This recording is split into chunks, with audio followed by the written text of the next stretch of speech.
นเขียนมาว่าเป็นหยังบ่มาซอยเด้คันว่าเจ้ามีเวียกมีการอันนี้ก็สรรเสริญที่เจ้าฮู้ว่าประเทศเราทุกข์ยากล้าหลังย้อนรัฐบาลการนำพาประชาชนบ่ได้เจ้าทุกข์เจ้ายากเจ้าจึงว่าไปถามความช่วยเหลือจากพวกเฮาอันนี้ความคิดของเจ้าถูกต้องแล้วถูกจุดฮู้จักว่าตนเองทุกข์หลังจากเจ้าฮู้ว่าเจ้าพร้อมด้วยประชาชน 80% อยู่ภายในประเทศลาวทุกพวกเจ้าหมายถึงประชาชนหมดทุกคนพร้อมทั้งทุกรุ่นชีวิตพร้อมต้องหาวิธีแก้ไขวิธีแก้ไขความทุกข์ยากของประชาชนอยู่ภายในประเทศถามกันขึ้นมาเป็นหยังพวกเฮาบ่ทุกข์แท้พวกเฮาทุกข์เพราะว่าพวกเฮาบ่มีละบ่มีการเป็นหยังพวกเฮาบ่มีละมีการเพราะว่าพวกเฮาบ่ได้เข้าโรงเรียนเป็นหยังโรงเรียนเฮาบ่มีรัฐบาลบ่ซื้อให้บ่สอนให้บ่ตั้งให้ความผิดของรัฐบาลเป็นหยังพวกเฮาทุกข์แท้จกขึ้นมาอีกพวกเฮาทุกข์เพราะว่าเฮาบ่มีเวียกบ่มีการห่วยคันบ่มีเวียกมีการแม่นผู้ใดมีเวียกมีการลูกพรรคลูกรัฐแสดงว่ารัฐบาลนี้ลิ้นสิ้นลิ้นสายเป็นหยังประชาชนลาวคือว่าทุกข์แท้เป็นหยังจีนคือว่าหลายแท้เพราะรัฐบาลติดหนี้คนจีนรัฐบาลจีนหลายความผิดรัฐบาลมันก็บอกแล้วเด้คำตอบทุกสิ่งทุกอย่างนี้เป็นหยังซาจึงทุกข์เป็นหยังเจ้าจึงทุกข์เป็นหยังพี่น้อง 80% อยู่ภายในประเทศจึงทุกข์ย้อนรัฐบาลของพวกเจ้าเองถ้าพวกเจ้าฮู้ว่ารัฐบาลนี่บ่ดีนำภาษาบ่ได้หมดทุกคนอยู่ภายในประเทศลาวนั้นต้องเอารัฐบาลนี้หรือว่าเปลี่ยนรัฐบาลเปลี่ยนออกหมดรัฐบาลนี่อย่าสิว่าเปลี่ยนผู้หนึงได้ออกหมดได้เพราะเขานั้นพรรคประชาชนปฏิวัติลาวเนี่ยน่ะเขาเป็นอันเดียวกันอันเจ้าสิมาเปลี่ยนพรรคเดียวกันนั่นน่ะผู้นั้นมาขึ้นผู้นี้มาขึ้นน่ะมันอันเดียวกันเบียร์ลาวมันก็เป็นเบียร์ลาวเบียร์ลาวมันบ่เป็นน้ำทาจักเทื่อคันเปลี่ยนเบียร์ลาวออกตัวอย่างเอาน้ำมากินเอาน้ำส้มมากินเอากาแฟมากินอันนั้นมันจังมันเปลี่ยนรัฐบาลปัจจุบันบ่เอาพรรคประชาชนปฏิวัติลาวนี้เอาพรรคใหม่เอาคนใหม่เอาหัวใหม่อันนั้นจังมันเปลี่ยนได้บ่แม่นโอ้ยพันคำอรสนใส่ขึ้นมาแล้วบัดนี้เปลี่ยนคนละเฮาน่ะดีมุกดีใจมันบ่แม่นแนวนั้นโอ้ทองลื่นขึ้นมาเป็นนายกแล้วเป็นอัศวินมาขาวละคักละบัดนี้น่ะเพิ่นสิซอยชาติเพิ่นซอยบ่ล่ะบ่ได้ซอยเพราะเขาเป็นอันเดียวกันเวียกพวกเจ้าอยู่ภายในประเทศและแม่นเปลี่ยนระบบนี้ให้เซาเป็นรัฐบาลเพราะเฮ็ดให้ประชาชนหมายถึงผู้เขียนมานี่ทุกข์ยากอันนั้นแม่นวิธีซอยพวกเจ้า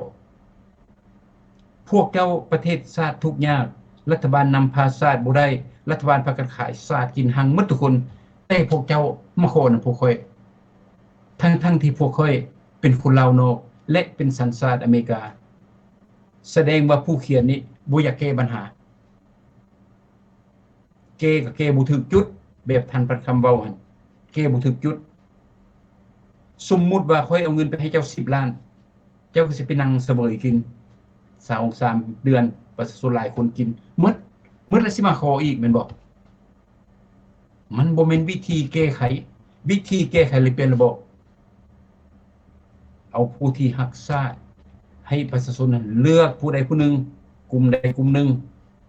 ผู้ที่ประชาชนนิยมชมชอบมักเพิ่นเป็นคนซื่อสัตย์สุจริตเฮ็ดเพื่อชาติเพื่อประชาชนแท้แล้วเพิ่นจะช่วยพวกเจ้าอันสิมาขอนำพวกค่อยให้ไปมึดแล้วมาขออีกแล้วเฮ็ดจังได๋พวกเจ้ามันสิหังสิมีน้ำมูกจักเทื่อย้อนพวกเจ้ามีการนำระบบคอมมิวนิสต์นี้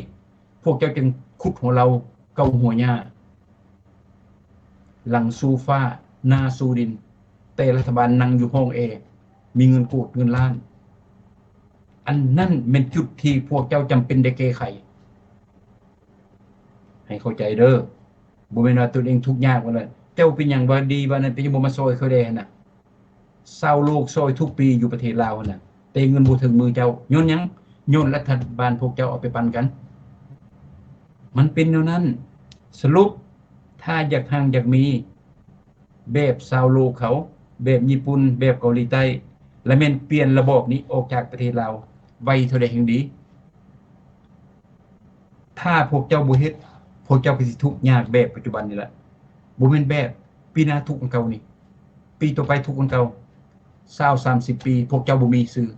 มีแต่จีนแต่เวียดอยู่ในประเทศปัจจุบันนี้เขาเริ่มแล้วไล่ฟ้าเอาโคนไล่ฆ่าไล่ตีแถบบ้านนอกเกาะเขมรพุ่นแล้วเพราะเขามันมีสิทธิ์อยู่ในประเทศลาวแต่เจ้ามาซี่ใช่อยู่พวกคอยพิปัญหามันอยู่ในประเทศลาวพวกเขาบ่แม่นปัญหาพวกเขามีแต่มาซอยมาเปิดหูเปิดตาดังนั้นผู้ที่เขียนมานี่น่ะให้เบิ่งตนเองเด้อเจ้าหันพยายามบ่เบิ่งตนเองปัจจุบันนี้เจ้าบ่เห็นตนเองเด้ว่าเป็นหยังเจ้าทุกข์เป็นหยังเจ้ายากเป็นหยังเจ้าบ่ฮู้ว่าพวกค่อยมีแผ่นดินอยู่แล้วเจ้าว่าพวกค่อยมีบ่มีแผ่นดินอยู่เป็นหยังจังอื่นค่อยพวกค่อยขายชาติเพราะเจ้าเองหรือว่าพวกของเจ้าเองนี่น่ะบ่เบิ่งการกระทำของรัฐบาลพวกเจ้าอยู่ภายในประเทศเจ้าบ่มีเบิ่งมีแต่ย่อๆสรรเสริญ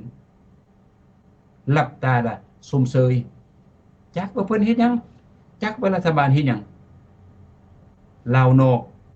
บ่เคยเข้าไปเอาใบมะขามหมากนึงบ่เคยเอาลักเอามะม่วงหมากนึงมาแล้วพวกเจ้าอื่นพวกว่าขายชาติแต่ผู้อนุญาตมาขุดบ่แฮบ่คำบ่โลหะต่างๆตัดไม้ทุกสิ่งทุกอย่างและแม่นรัฐบาลพวกเจ้าและเป็นหยังพวกเจ้าบ่เห็นพวกเขาเป็นคนดีพวกเขาเป็นพี่น้องพวกเจ้าสายเลือดเดียวกันจึงมาปากมาเว้าพวกเขา2คนบ่แม่นนักการเมืองเด้อบอกให้ฟังอีกบ่แม่นว่าออกมาสิโอ้มาต่อสู้กู้ชาติสิไปนั่งตั้งโต๊ะผู้นั้นสิไปนั่งตั้งโต๊ะผู้นี้คิดผิดพวกเขาเป็นประชาชนธรรมดาเห็นรัฐบาลเอารัดเอาเปรียบเจ้าจึงมาปากมาเว้าอยากให้พวกเจ้าหนิงอยากให้พวกเจ้าติงอยากให้รัฐบาลนั้นเซากดขี่ข่มเหงประชาชนอันนี้จะออกมาปากมาเว้านะดังนั้นการเขียนมาหรือการเขียนอคติมาข้าพเจ้าก็โตคักละก็ขึ้นว่าคักละให้เจ้าเบิ่งเจ้าเองถ้าว่าทุกข์ยากแล้วถามตัวเองเป็นหยังจึงทุกข์ยาก